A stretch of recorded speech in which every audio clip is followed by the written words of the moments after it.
Bob Herbert's op-ed.tv is made possible in part by the CUNY TV Foundation with the support of Ann Ulnick.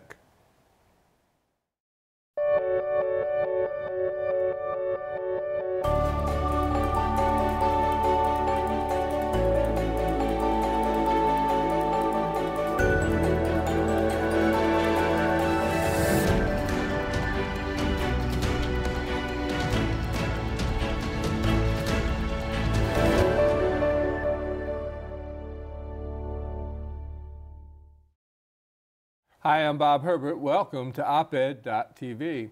In good times and in bad, homelessness is the problem that always seems to be with us. The Great Recession ended more than 7 years ago. The jobless rate has fallen to 4.4%. And yet New York City still has to house about 60,000 people in its homeless shelters every night. And many others are sleeping on the streets, in church vestibules, and other public places. Why is this problem so persistent? Why have so many initiatives proved futile? We'll try to find out from my guests, Thomas J. Main, author of a new book, Homelessness in New York City, Policymaking from Koch to Blasio, and Dr. Ralph de Costa Nunez, president of the Institute for Children, Poverty, and Homelessness, an independent research and policy organization. Gentlemen, welcome. Thank you for coming in. Appreciate it. Professor Main, and I should point out that you're an associate professor at the School of Public Affairs at Baruch College. Is that correct? Full professor these days. Full professor these days. The book Sorry. put me over the top. There you go. So one of CUNY's own. Why, after all these years and all the public policy initiatives that we've seen, does New York City still have to house 60,000 people in its shelters every night? Well, it's something of a mystery. I mean, I guess, look, the simplest explanation is you've had poverty over the last 3 decades more or less go up. You've had the number of affordable apartments go down, and so you get a squeeze and you end up with a certain number of people homeless. I think there's no question about that. There's a structural aspect to it. You know, but I do think there are lots of other aspects of homelessness. It's not all just entirely a housing squeeze or a structural issue. I think you had the problem of what to do with people who were mentally ill and were no longer being institutionalized. Mm-hmm. It took us quite a while to figure that out, how to deal with that through the development of supportive housing. And we still need more supportive housing for that. So some of those people remain on the street. I also think that, you know, in one sense, homelessness is a small, quote-unquote, problem. 60,000 people in the shelter system, true. But 3 million housing units in New York City and about 1.5 million rental units, right? So that's a lot of space. Now, of course, most of it is too expensive for the homeless. But, you know, if their income was raised a little bit, you know, it might be, you know, people might shuffle around a bit and decide, hey, you know, we'll rent out that room that Junior used to be in. So it's a complicated problem, but at the heart of it is structuralism and dysfunction. 60,000 may seem like a small number if you're paying close attention, but I think most of our viewers would think that 60,000 every night is a very large number, but beyond that, the number has increased over the years rather than gone down, despite all the efforts. Yeah. So why the increase? Well, I think that you know, early on, New York City committed to an approach of having a right to shelter, right, which I endorse, okay? Mm-hmm. And it kicked in quite firmly and at a specific date in the 80s, okay? And so when you establish judicially a right to shelter, it turns out to be tricky to control the flow of people into the system. And all things being equal, I think there's a tendency for admission standards to kind of weaken over time. And so, you know, when New York City committed to a right to shelter system, which I endorse, by the way, because if we didn't have it, we would just end up with more people on the street. Right. But if you commit to a system like that, it's humane, it's the way to go. The result is probably over time you're going to see a gradual creeping up of the shelter population. So, Dr. Nunez, when I started covering New York City at the Daily News back in the 1970s, most of the people that we saw going into the shelters were men. Many of them had a drinking problem, were alcoholics, or were otherwise troubled. Now, more than 70% of the shelter inhabitants are families, and many of them are children. What's been driving that change? Is it that right to shelter, or are there other factors involved? Right to shelter is a piece of it, but what you really have are a set of policies, 40 years of policies that have been off the mark. Homelessness has never been simply about housing. Homelessness is truly about your ability to maintain your housing stability. If we can give you an apartment tomorrow, can you stay there? You know, today, if you look at New York City, on the family side, with all of these young women and children that come to shelter, only a good 18 to 19% are new to the system every year. We have 80% of the population repeating homelessness over and over and over again because we've missed the mark. We can build affordable housing, it will never be enough. We can have prevention programs that will only prevent for many what is inevitable. They're going to come into the system. And we can have voucher programs like we have where we give people money to support their housing and stay out. When the voucher runs out, they're back. Right. It's really stability, and that means skills. What are the skills that are missing? You need to complete your education. Only half of the homeless population has completed high school. Only 20% is a work history. I mean, those are formulas that just lead to return, return, return. The homeless problem is serious and tough enough, but when I think of children who are spending time in shelters, it seems really horrible to me. What's it like for youngsters who are spending any significant amount of time in homeless shelters? What are their daily lives like? Their daily lives are one of instability. First of all, homeless families move 1, 2, some 3 times a year. Each one of those moves is an educational setback for a child of 6 months. You move twice, you're losing a year already. You'll be repeating grades. And then the homeless student population, you know, we talk about homeless kids. We report in the newspaper to 24,000 homeless children in the shelter system. There are 108,000 homeless children in the school system. The Board of Ed counts families that are living doubled, tripled up on the edge of homelessness that come into the system, which is why the numbers never come down. And what we see now, when we talk about almost 40 years of this, we're seeing second, third, and almost fourth generation. We see parents today who come to shelter who say, remember me, I was here when I was a kid. I was in the recreation programs. So you're seeing that. And what you're doing is you're creating a group of poverty nomads. We're growing up, and these families move around, and they learn how to move around, and they think that's the norm, and they go from relative to friend to boyfriend to girlfriend, then to shelter. So many decades have gone by that we're now talking about, you know, second generation folks in the shelter system. Professor Main, your book is about how the various mayors since Ed Koch have handled the homeless problem. Yes. So let's take a look at it. Who did reasonably well, and who, in your view, kind of fell short? Well, I would say, let's see. If I had to point to somebody who fell somewhat short, I guess I would look at Dinkins, right? You know, as we were discussing, one of the odd things about the shelter system is that it was mostly built under conservative mayors, and Dinkins was the only, you know, from Koch to Bloomberg, the only progressive mayor. Dinkins came in with this plan to move homeless families out of shelters as rapidly as possible. The result was, for a while, the shelter census went down, then it went back up. And at that point, Dinkins became kind of confused about what to do. He brought in Andrew Cuomo, had a commission to advise him. I remember that. Right, had a commission to advise him on how to change policy. Cuomo came up with, I think, reasonable suggestions where you say, yes, you've got a right to shelter, but then you also have a responsibility to rehabilitate yourself and perform various duties. So I think Dinkins, because he was indecisive and because he had to make a U-turn suddenly, was, you know, maybe the weakest of the mayors.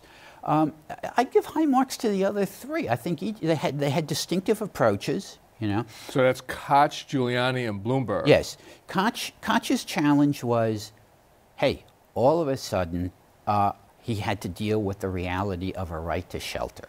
That was tough to do. Like on just a particular day, wham! All of a sudden, people started coming into the system. He did that fairly well, but the quality of the shelters wasn't very good because they had to be ginned up immediately. Under Giuliani, you had, as I discussed, this plan developed by Andrew Cuomo, which was, yes, right to shelter, but you must participate in rehabilitative services. And the quality of the shelters improved tremendously. And then Bloomberg came in with a very interesting set of approaches, right? He came in and he was pledged to reduce the shelter census by 2/3 in 5 years. That was pretty dramatic. It didn't happen. He actually said that he was going to make he was going to drive chronic homelessness into extinction. Right, it's going to be right, and they worked into the mission statement of the Department of Homeless Services. Yes, we're going to overcome homelessness. So it's a long story, but essentially, on Bloomberg's watch, the advantage rent subsidies came to an end. Then it became very difficult to move homeless families out. At that point, he lost control of the shelter census, and it's been that way ever since. De Blasio has not turned things around.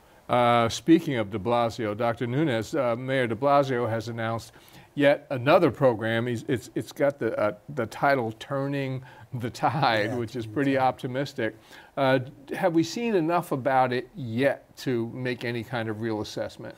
Yes, can make immediate assessment. Look, Koch developed first the congregate shelters, but Koch also developed something called transitional housing. They built 4 experimental facilities and said we can do better, where you had private apartments, and then they brought some programs in. That became the foundation of the shelter system we know today. Now we're stuck in welfare hotels, we're stuck in cluster site, and de Blasio's plan is to get families out of those more notorious situations and put them into this kind of transitional housing. The problem with de Blasio's plan is it doesn't go far enough. You should pick up where Koch left off. The plan in the Koch years were when homelessness ended, these facilities we built would be turned over to communities for community service. De Blasio should pick up on that. You cannot build these facilities in any community. They plan to do it on fair share. It's right. Never going to work. The hostility is there. It's rampant. Not in my neighborhood. Not in my neighborhood. And today, more than ever, it's worse. The hostility is worse than it was in the 80s. So what do? You take this idea of transitional, and you now make it residential, and you now make it community-based, and you now put programs of after-school programs, employment programs, you put daycare centers there, you put your health clinic, and now you take these facilities and call them community residential resource centers. So not only do you have families transitioning from these facilities, getting the skills they need, but you open it to the community.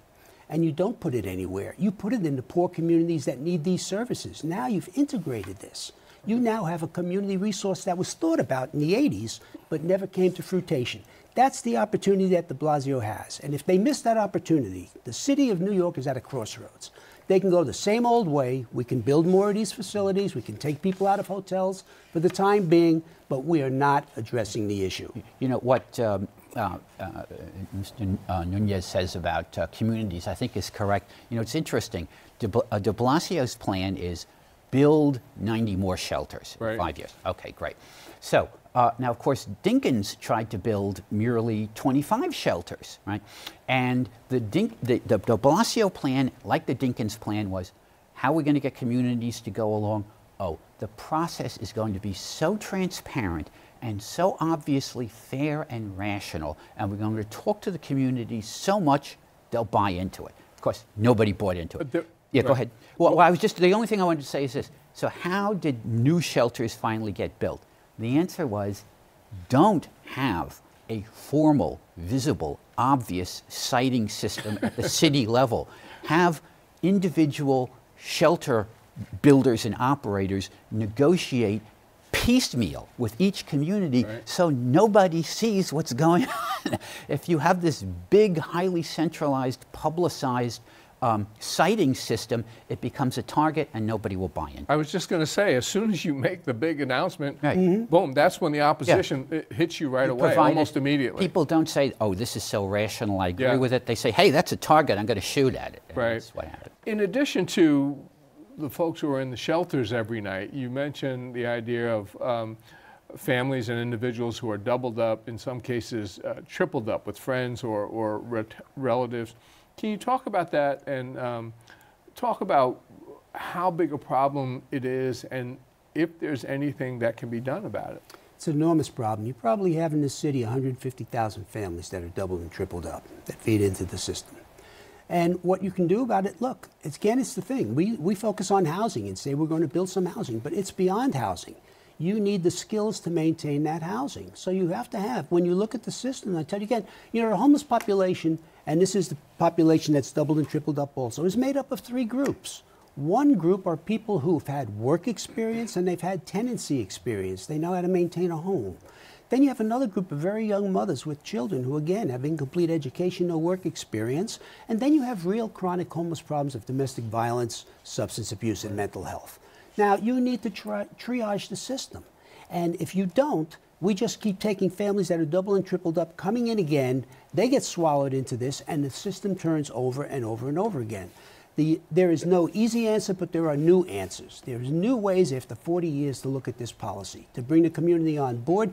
Imagine this. The city of New York now takes housing authority property and leases it to private developers, vacant property. Right. Imagine if you just took that property and developed these 90 facilities that aren't shelters, but are community residences, and then our community resource centers. How you can turn these communities around. You'll keep families back in the communities they came from, and you'll keep families in those communities that are whatever from coming into the shelter system.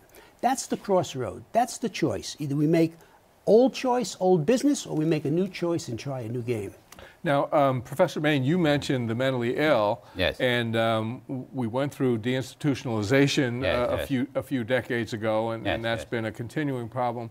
But we also see, in addition to the mentally ill in the homeless shelters or sometimes on the streets, we also see a great deal of many mentally ill inmates in our prisons yes, and yes, in our jails. And so it seems like we're not doing that well. Yeah. With this issue. What have you been seeing in your research? If you go back decades, like to the 50s and 60s, deinstitutionalization has been over for decades, right? Mm-hmm. But it used to be we institutionalized a very high percentage of mentally ill people. Okay. So then for various reasons, we decided not to do that. We don't make use of the large mental institutions we used to, and that's probably good. The only problem is we stopped using them without figuring out, gee, what do we use instead?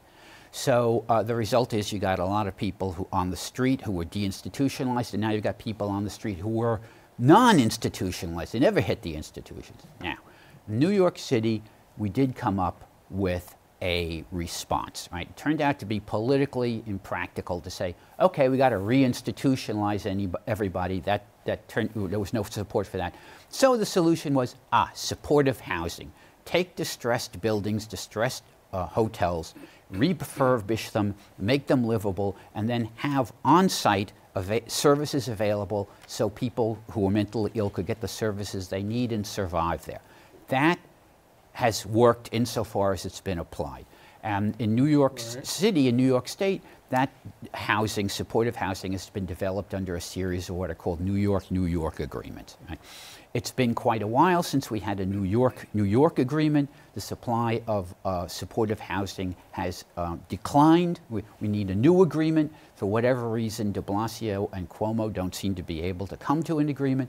And I think we need a lot more supportive housing. And the people who are, and as a result of not having enough even to deal with the homeless people on the street, you now have a lot of mentally ill people who ought to be in supportive housing are turning up in Rikers Island and places like that, and that's terrible. Related to the supportive housing issue, you talk in your book about the Housing First model. Yes. Explain how Housing First came about and what it is. Well, that turned out to be very interesting. The idea was this. Suppose you got somebody on the street who is homeless, and let's say he's mentally ill, okay, or she's mentally ill.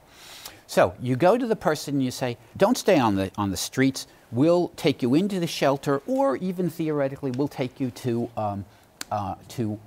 permanent housing.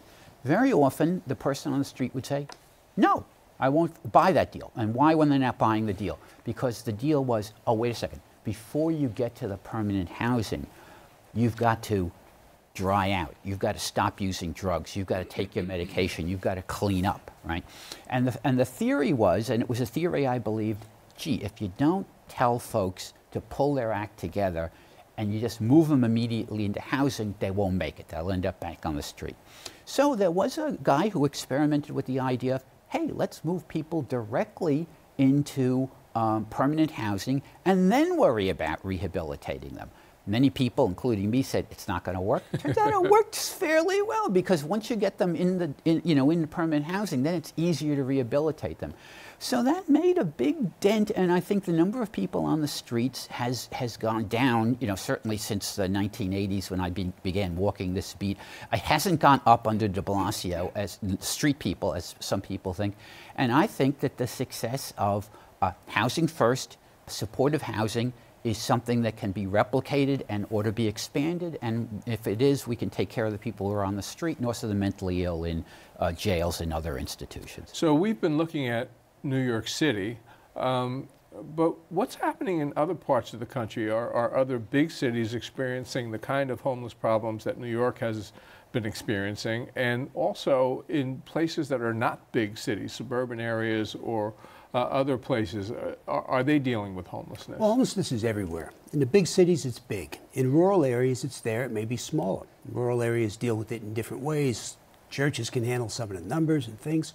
But the rest of the country has a big problem. We were closing shelters down. We took the Housing First model, works very well with singles. But we applied it nationally to families. The federal government funded that. And we were moving families in droves into Housing First, placing families there, but they weren't able to maintain their housing. So places like Cleveland that closed shelters, Cincinnati closed shelters, Milwaukee closed shelters are reopening shelters. They're now overwhelmed. So the whole approach comes back to, what is homelessness really about? Is it really about just giving people a roof over their head? For singles, maybe in a supported state. For families, no, they'll return. And each time they return, there's another child. The issue gets bigger and bigger and bigger. Again, all the policies, no matter what they are, nationally, you can spend your money away. Bloomberg's the best example of the Housing First model. Bloomberg moved everybody. He moved 33,000 families. And you know what happened? They all came back. The vouchers, people talk about vouchers. Vouchers simply maintains poverty. We're going to pay your rent, $1,500. Who's not coming into that? Then you wonder why. When you put the voucher system out, and we argued the Advantage program, you know why it ended? Because the state understood it. They said, we're throwing good money after bad. You're giving this money away. Not only are you looking at families that'll return, but if you're offering a $1,500 rent check to families who've never seen that kind of money to buy rent, they're coming. They're coming for their piece of the pie. Bloomberg's mistake was when he did this and pushed it, he thought he'd be out of here in 8 years, but he stuck around for that last term. And that brought this recidivism rate, because the vouchers ran out under his last 4 years, and he had to kill the program, and the state killed it. Well, if you disagree with that, why did the Advantage program end? It's a long story. But we've only got about a minute left. Very briefly, Cuomo and Bloomberg disagreed about the program. Cuomo wanted Bloomberg, this is what I hear, Cuomo wanted Bloomberg to start moving more families into public housing. Bloomberg didn't want to do that. The debate escalated, and they couldn't agree, and the program came to an end. But the key thing is this. At the moment, there's no evidence that if you offer people rent subsidies, that this brings them into the system. Now, the last time this was looked at was a long time ago, admittedly, back under Dinkins. There was a quantitative study done. Gee whiz, Dinkins was moving people out of the shelter system. Does that draw people into the shelter system? Brief answer, you got to move 7 families out of the system before you draw 1 family in. So subsidies, as far as we know now, don't seem to draw people in. However, it's been a long time since there's been a quantitative analysis of this. I think we got to look at it again. Why? Because we have rent subsidies and the census is going up. Just give the class note. Koch said, if you build it, they will come. If you give it, they will come. Okay. So we're going to end on a disagreement as to whether subsidies draw people into the system. Maybe we'll have another crack at it on another program. Gentlemen, thank you so much. I appreciate it. We'll be back in a moment with a final word.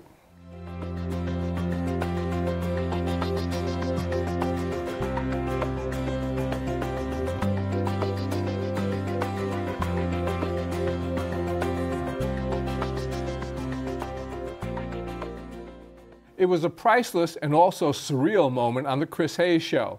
Hayes was interviewing Senator Bernie Sanders, and he showed a clip of Donald Trump engaged in small talk with the Australian Prime Minister, Malcolm Turnbull.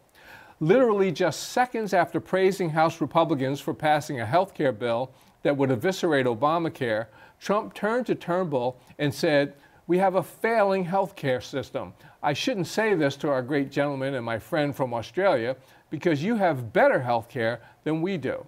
Senator Sanders burst out laughing, and Chris Hayes did all he could do to keep from laughing out loud as well.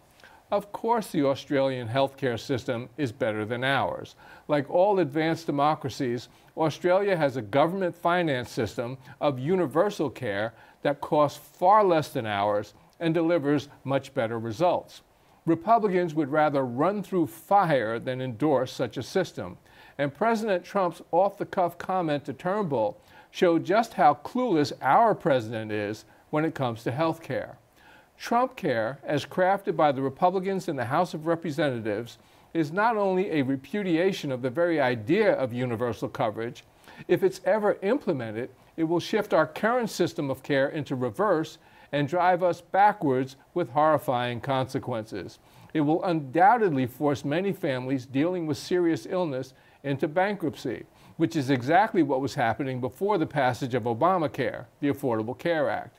And much worse, by increasing the rolls of the uninsured by tens of millions, this new and diluted form of health coverage will undoubtedly cause countless Americans, young and old, to die unnecessarily.